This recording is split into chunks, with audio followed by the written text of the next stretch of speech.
আচ্ছা, ক্ষীরা চাষে কেমন কি লাভ আপনি মনে করেন যে কতটুকু আর কি লাভ করা যায়?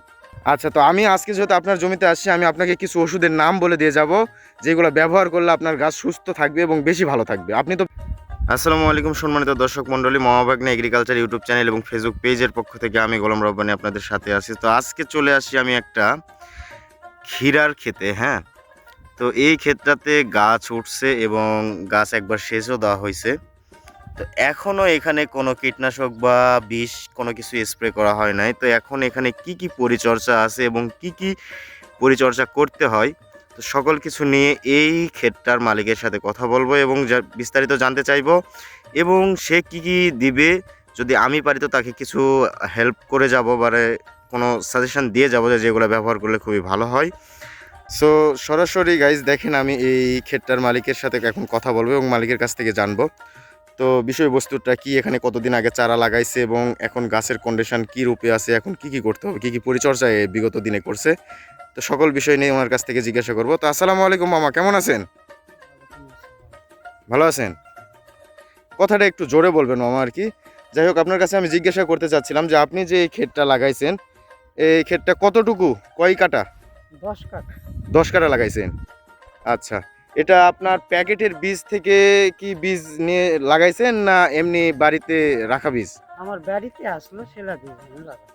আচ্ছা, বিগত দিনও আপনি চাষ করছেন, সেখান থেকে বীজ রাখছেন, সেই বীজগুলো নিয়ে এবার লাগাইছেন নাকি? জি। আচ্ছা, তো এখন ব্যাপারটা হচ্ছে যে আপনার এই চারাগুলান লাগাই মানে বীজই রোপণ করে জমিতে কতদিন হচ্ছে? 15 দিন হচ্ছে লাগাচ্ছি। 15 দিনের মতো হচ্ছে লাগাইছেন আপনি। আচ্ছা, এখানে আমি দেখতে পাচ্ছি যে আপনি একটা সেচ দিছেন আর কি। তো সেচ দিয়ে কতদিন হচ্ছে? এই 1 সপ্তাহ। আচ্ছা, এখনো কি এখানে কোনো জাতীয় বিষ বা ওষুধ এখানে কি গাছগুলাতে স্প্রে দিছেন? এখনো দেয়নি কো, দেব। আচ্ছা, কতদিন বয়সে স্প্রে দিতে হয় প্রথম স্প্রে? যে স্প্রেটা দিবেন এটা কতদিন বয়সে দিচ্ছেন আর কি? 15 দিন। 15 দিন বয়সে আচ্ছা। প্রথমে একটা স্প্রে দিচ্ছেন। হ্যাঁ, হ্যাঁ। সেচ দেওয়ার পর 15 দিন পর মানে একটা স্প্রে দিচ্ছেন। তো স্প্রেতে কি কি দিবেন? আলু পাউডার দেব, পোকার ওষুধ দেব। আ আপাতত ছোট গাছ হচ্ছে এইটুকুই দেওয়া ও লাগবে। আচ্ছা, মানে আলুর পাউডার বলতে যেটাকে বলা হয় ছত্রাকনাশক, আসলে গাইজ ওনারা মনে করেন যে আমাদের এদিকে আলুর পাউডার হিসেবেই পরিচিত। তো এটা হচ্ছে যে কোনো ধরনের ফাঙ্গিসাইড ম্যানকোজেব গ্রুপের, তো আপনারা ব্যবহার করলেই হবে। আর পোকার বিষ হিসেবে ওই যে ওই লেদা পোকা, পাতা ছিদ্র করে দেয় এই পোকা নাকি? জি। আচ্ছা, ক্ষীরা চাষে কেমন কি লাভ আপনি মনে করেন যে কতটুকু আর কি লাভ করা যায়? লাভ আছে। পরি আলুর চেয়ে বেশি লাভ আছে। আলুর থেকে বেশি লাভ, পরিশ্রম করলে আলুর থেকে বেশি লাভ করা যায়। জি। আচ্ছা, তো আমি আজকে যেহেতু আপনার জমিতে আসছি, আমি আপনাকে কিছু ওষুধের নাম বলে দিয়ে যাব, যেগুলো ব্যবহার করলে আপনার গাছ সুস্থ থাকবে এবং বেশি ভালো থাকবে। আপনি তো বিগত দিনে আপনি হয়তো ব্যবহার করছেন, আপনার এক্সপিরিয়েন্স বেশি আছে। তারপরও আমি আপনাকে কিছু ওষুধের সাজেস্ট করে যাব, যেগুলো আপনার জন্য কাজেও ভালো দিবে এবং অল্প টাকায় আপনি ব্যবহার করে মজা পাবেন, এই আর কি। তো এই জন্য আসলাম। সো গাইস, এই যে হচ্ছে জমি আর কি, আমি আপনাদেরকেও বলে দিই যে এখানে কি কি ওষুধ ব্যবহার করা যায়। তো ওনার সাথে কথা বললাম, দেখেন গাছের কোয়ালিটিটা আপনারা দেখেন, এখানে পাতাটা ফুটো হয়ে যাচ্ছে। এটা মূলত আর কি এই আপনার লেদা পোকায় কাটে, আবার আরেকটা ঘাস ফড়িংয়ের মতো একটা পোকা আছে, ওই ওই পোকাটাই কিন্তু এই পাতাগুলান খায়। তো এটার জন্য আপনারা ব্যবহার করবেন, মানে এখন প্রথম স্প্রেতে, মানে গাইজ আর কি বলতে চাচ্ছি, প্রথম স্প্রেতে যেটা ব্যবহার করবেন সেটা হচ্ছে অ্যামামেকটিন বেনজেট 5SC, এই গ্রুপের যে কোনো একটা, মানে ওই লেদা পোকার ডগা ছিদ্রকারী বা ফল ছিদ্রকারী একটা পোকার বিষ পরিমাণ অনুযায়ী ব্যবহার করবেন, একটু কম দেওয়ার চেষ্টা করবেন, গাছ যেহেতু ছোট।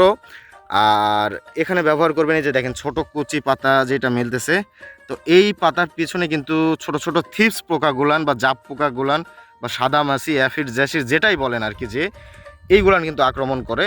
তো এই জন্য আপনারা ইমিডাক্লোরোপিড গ্রুপের যে কোনো ধরনের বিষ ব্যবহার করতে পারেন। এটা হতে পারে আপনার কনফিডর, বা দেখা যাচ্ছে যদি তরল ফর্মেটে ব্যবহার করেন তো ব্যবহার করবেন ইমিটাব বা ইম্পেল, এই স্কোয়ারের ইম্পেল। তো এই দুটো ভালো কাজ করে, আমি বিশেষ করে ইমিটাব ব্যবহার করি, ইমিডাক্লোরোপিড 20 SL এই গ্রুপটা ব্যবহার করবেন, স্ক্রিনের উপর দেখতে পাচ্ছেন।